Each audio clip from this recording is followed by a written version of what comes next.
mom has dementia. I had a sister who had Alzheimer's and had been in a nursing home for years with it.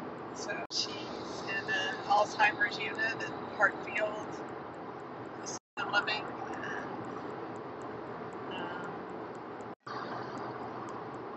she's non-mobile and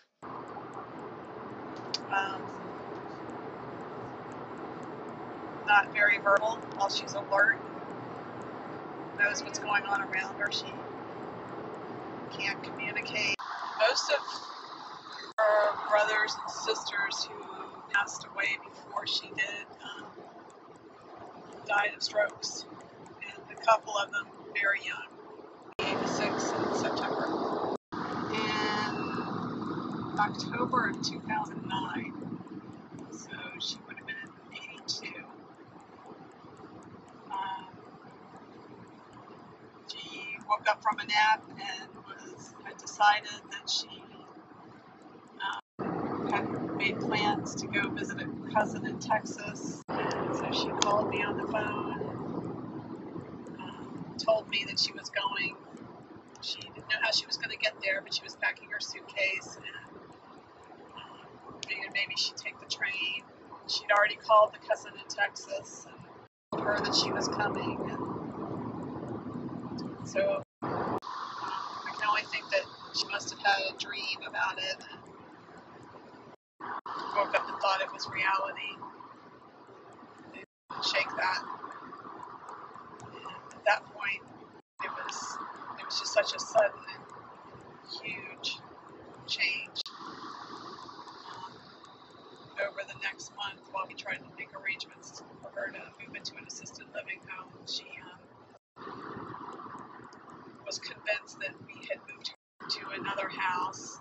She wanted to go home to her house at 51 Holly Corner Road, and nothing we could do or say or show her could convince her that she was in the house that she'd always lived in.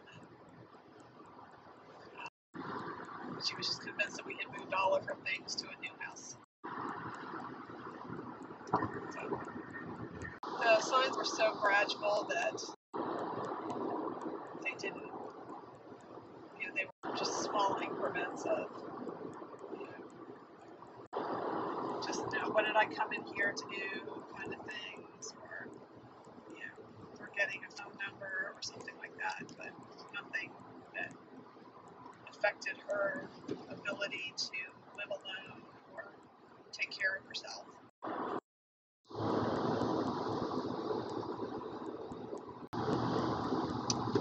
Shortly after Mom's 80th birthday, she got a letter from DMV saying that she had to have the DMV send her papers that had to be filled out by her doctor. And one of the things that the papers asked the doctor was what kind of medication was she on. And Mom was taking medication for Alzheimer's, Namenda, and whatever the other drug was at the time. And when DMV got that letter from the doctor, I believe they said that her license was being suspended, and that if she wanted to keep her license, she had to go do some testing. It was a memory test, and actually it was a huge eye-opener for us, because I sat in on the test, and the things that Mom could not identify on the test, railroad crossing signs and things like that, that are just second nature. They seem to be obvious to anybody who looks at them. Wouldn't even need to be told what it means, that she couldn't identify them.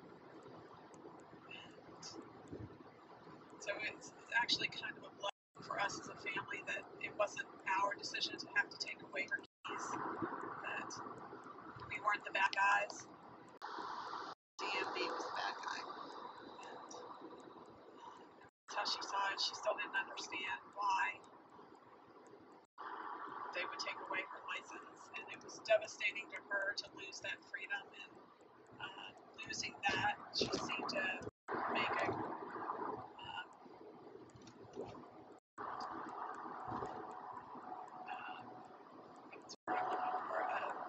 step backwards in her mental state, as far as, again, this kind of news or information just was devastating, so that it made her